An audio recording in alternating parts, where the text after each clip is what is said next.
ओम तत्सत। ओम श्री परमात्मने नमः। ओम श्री गुरुवे नमः। योग वशिष्ठ।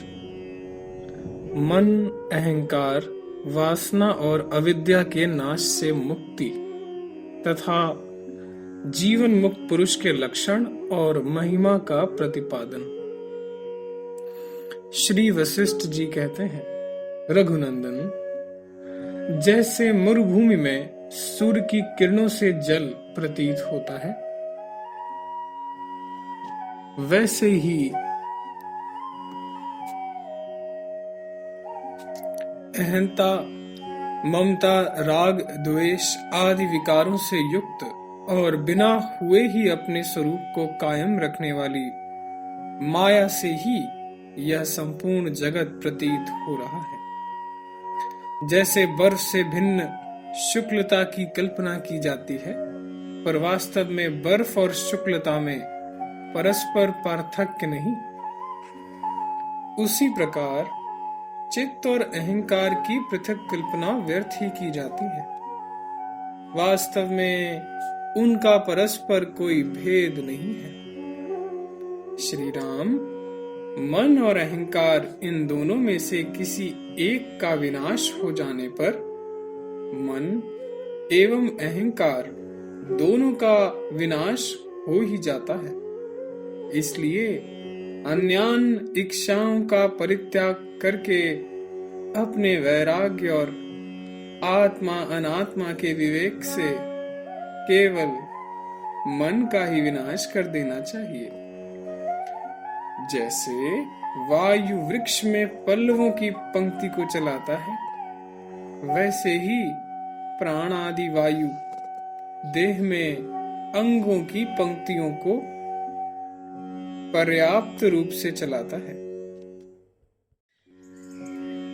किंतु सब पदार्थों को व्याप्त कर लेने वाला अति सूक्ष्म चेतन आत्मा ना तो स्वतः चल है और न किसी से चलायमान होता है। जैसे अचल मेरु पर्वत वायुओं से कंपित नहीं होता, उसी प्रकार यह चेतन आत्मा भी प्राण आदि वायुओं से कंपित नहीं होता। रघुनंदन, यह मैं आने वाला हूँ, मैं भोगता हूँ, मैं करता हूँ, इस प्रकार की वासना मूढ़ पुरुषों के हृदय में व्यर्थ ही उत्पन्न हुआ करती है। जैसे अज्ञान से मरुभूमि में सूर्य किरणों से मृग तृष्णा उत्पन्न होती है, वास्तव में असत्य होते हुए भी सत्य सी दिखाई पड़ने वाली यह अविद्या रूपी वासना विषयों की अभिलाषा से युक्त मन रूप मत्त मृग को उसी प्रकार खींचती है, जैसे जल की अभिलाषा से युक्त मृग को मृग तृष्णा खींचती है। किंतु उस अविद्या रूप वासना का यथार्थ स्वरूप जान लेने पर उसका विनाश हो जाता है। जैसे यह मृग तृष्णा का जल है, इस प्रकार तात्विक स्वरूप से जान लेने पर मृग तृष्णा तृषार्थ मनुष्य को अपनी ओर नहीं खींचती। उसी प्रकार यह अविद्या है, इस प्रकार तत्वतः जान लेने पर अविद्या मन को नहीं खींचती। श्री राम, जैसे दीपक से अंधकार नष्ट हो जाता है और प्रकाश आ जाता है, वैसे ही परमात्मा के यथार्थ ज्ञान से वासना समूल अविद्या सहित नष्ट हो जाती है और परमात्मा का वास्तविक स्वरूप प्रकाशित हो जाता है। अविद्या का अस्तित्व किसी प्रकार नहीं है। इस तरह शास्त्र और युक्ति से दृढ़ निश्चय हो जाने पर अविद्या का तत्क्षण विनाश हो जाता है। इस जड़ देह के लिए भोगों से क्या प्रयोजन? इस प्रकार के निश्चय से युक्त तत्वज्ञ पुरुष इच्छाओं के कारण रूप अपने अज्ञान को विनष्ट कर देता है। जैसे राज्य मिल जाने पर दरिद्र मनुष्य परम शांति को पा लेता है, वैसे ही यह तत्वज्ञ पुरुष परम शांति को प्राप्त होता है। जैसे प्रशांत समुद्र अपने स्वरूप में सदा अचल स्थित रहता है, उसी प्रकार वह अपने विज्ञान आनंद घन स्वरूप में ही नित्य अचल स्थित रहता है। जैसे मेरु पर्वत स्थिरता और धीरता को धारण करता है, वैसे ही तत्ववेत्ता पुरुष स्थिरता और धीरता को धारण करता है। वह तत्वज्ञानी महात्मा पुरुष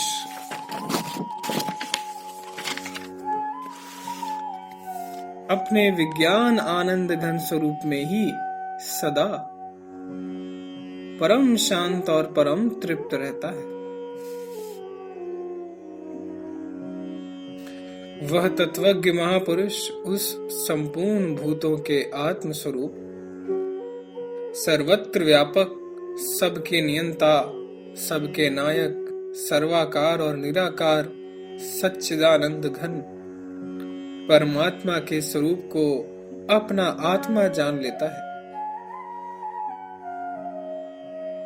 तत्ववेत्ता पुरुष विषयी पुरुषों के संग और विषयों की आसक्ति से रहित, मान और मानसिक चिंताओं से शून्य, परमात्मा में ही रत तथा विज्ञान आनंद से परिपूर्ण और विशुद्ध अंतःकरण से युक्त होता है। वह आत्मज्ञानी महात्मा काम रूपी कीचड़ से मुक्त, बंधन स्वरूप आत्म भ्रम से शून्य तथा हर्ष, शोक, राग, द्वेष आदि द्वंद्व रूप दोष और भय से रहित होता है। अतएव वह संसार समुद्र से तर चुका होता है। वह तत्वज्ञ विद्वान सर्वोत्तम परम शांति को, दुर्लभ परम पद को तथा अनवरति रूप परम गति को प्राप्त होता है।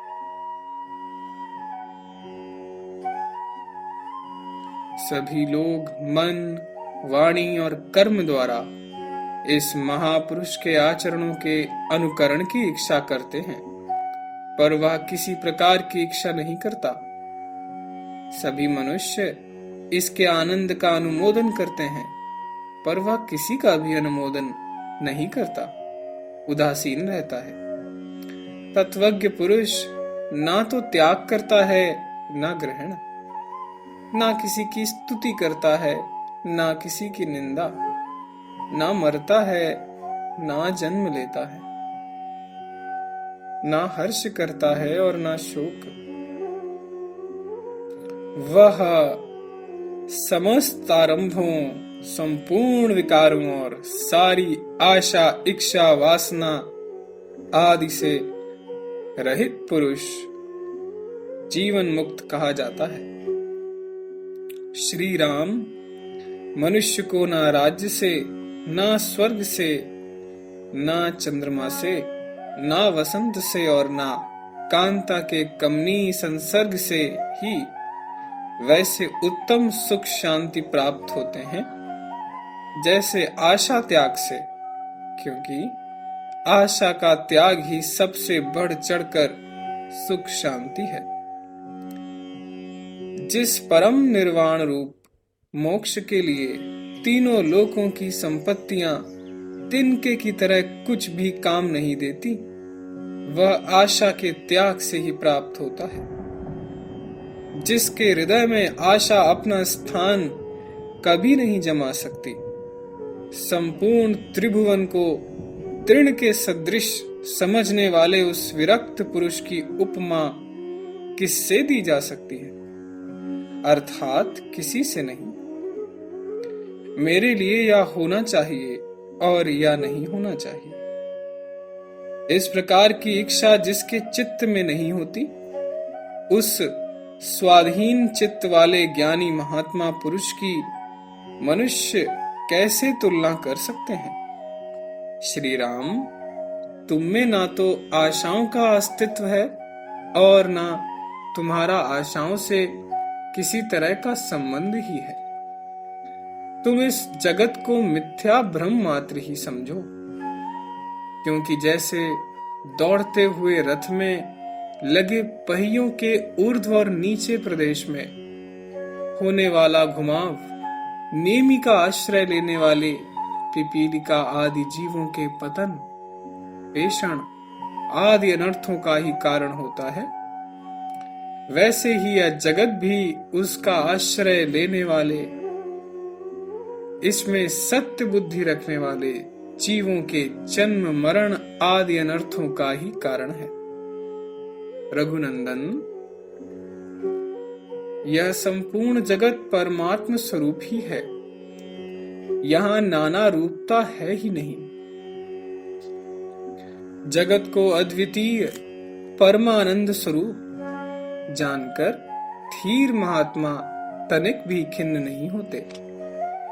इन पदार्थों के समूहों का जो यथार्थ आत्मा से अभिन्न स्वरूप है, उसको जानने से ही पुरुष बुद्धि के परम विश्राम स्वरूप नैराश्य को प्राप्त होता है। जैसे वीर केसरी के पास से मृगी दूर भाग जाती है, उसी प्रकार तीव्र वैराग्य से वीरता को प्राप्त अंतःकरण से युक्त पुरुष के पास से यह संसार को मोहित करने वाली माया दूर भाग जाती है, फिर उसके पास भी नहीं फटकती।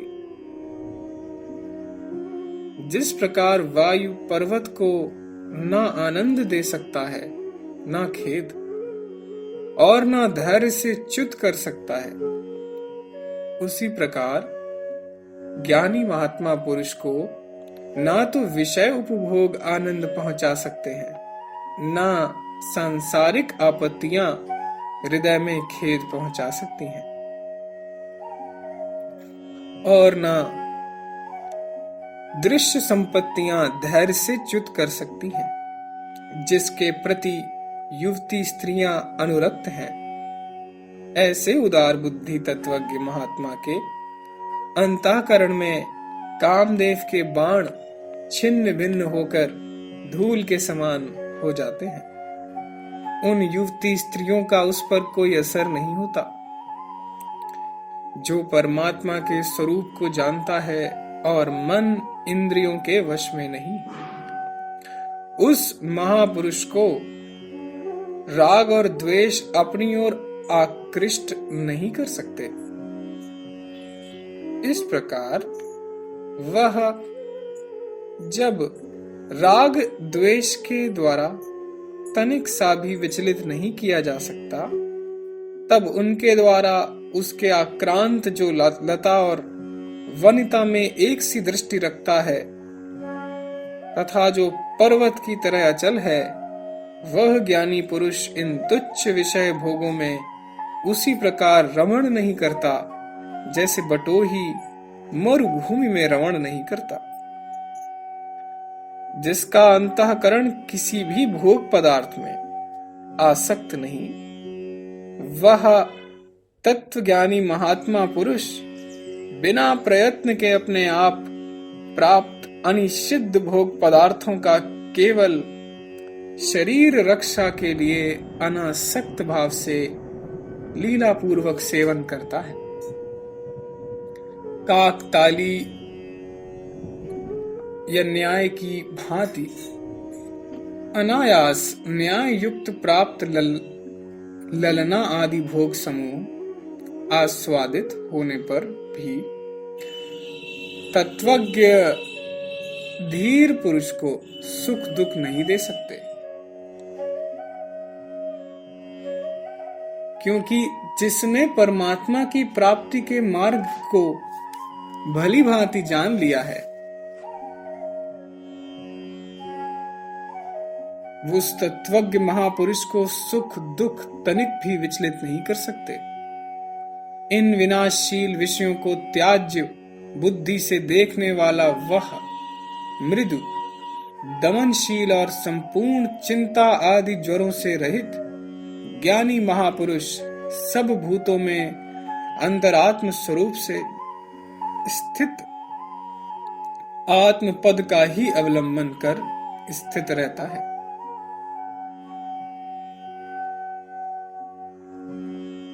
जैसे ऋतुओं के आने जाने से पर्वत विचलित नहीं होता, वैसे ही ज्ञानी महात्मा पुरुष काल अनुसार, देश अनुसार और क्रम अनुसार आपत्तियों और सुख दुखों के आने पर भी विचलित नहीं होता। शरीर से पृथक आत्मा का अपरोक्ष साक्षात्कार करने वाले नित्यानित्य वस्तु के यथार्थ विवेक से संपन्न ज्ञानी के शरीर का छेदन करने पर भी उसका कुछ भी छेदन नहीं होता, क्योंकि वह अपने विज्ञान आनंद घन स्वरूप में ही नित्य स्थित रहता है। विशुद्ध प्रकाश स्वरूप परमात्मा का एक बार यथार्थ ज्ञान हो जाने पर वह सदा ज्ञात ही रहता है, फिर उसका विस्मरण नहीं होता। अपने हृदय की चिज्जड़ ग्रंथि का उच्छेद हो जाने पर माया के तीनों गुणों के द्वारा आत्मा का पुनः बंधन उसी प्रकार नहीं हो सकता जैसे वृक्ष से टूटा हुआ फल किसी के द्वारा पुनः नहीं जोड़ा जा सकता।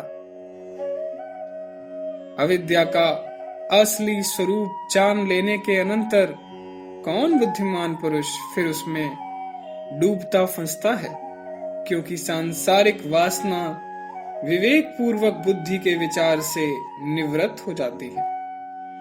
श्री राम,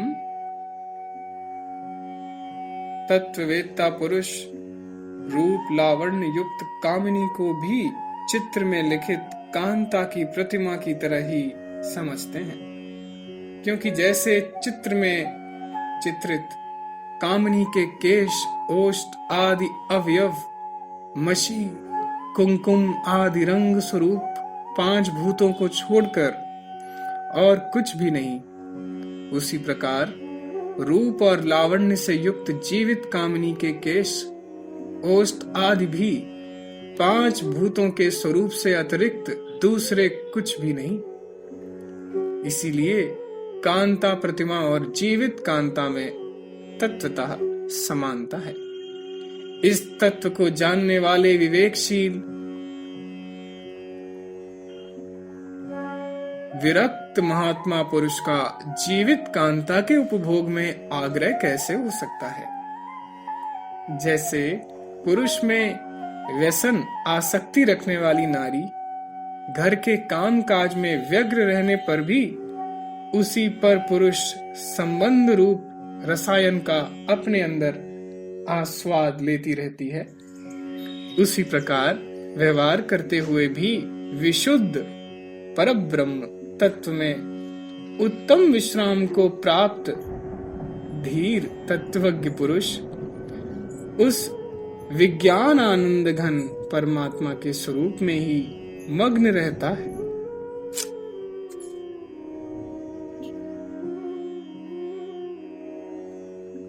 विश्राम को प्राप्त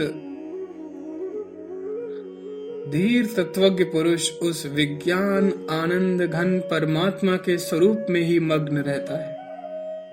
फलतः वह इंद्र आदि देवताओं के द्वारा प्रलोभित किए जाने पर भी विचलित नहीं होता, क्योंकि जिस महात्मा की अविद्या निवृत्त हो गई है, जिसको परमात्म विषय का अच्छी प्रकार ज्ञान है तथा जो सदाचार से युक्त है, वह महात्मा सुचारू रूप से व्यवहार करता हुआ भी अपने अंतरात्मा में प्रसन्न रहता है।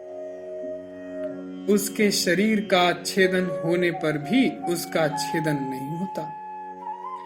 गिरते हुए अश्रुओं से युक्त होता हुआ भी वह रोता नहीं, दग्ध होता हुआ भी दग्ध नहीं होता, और देह का विनाश होने पर भी उसका विनाश नहीं होता, क्योंकि वह देह से रहित हुआ सच्चिदानंद घन ब्रह्म के स्वरूप में नित्य स्थित है। श्री राम वह तत्वज्ञ पुरुष प्रारब्ध भोग के विधान के अनुसार चाहे दरिद्र अवस्था में रहे या संकट अवस्था में, उत्तम नगर के महल में रहे या विस्तृत पहाड़ या वन में, वह सदा सर्वदा सुख दुख के उपद्रव से रहित ही होता है। ओम तत्सत, ओम तत्सत, ओम तत्सत।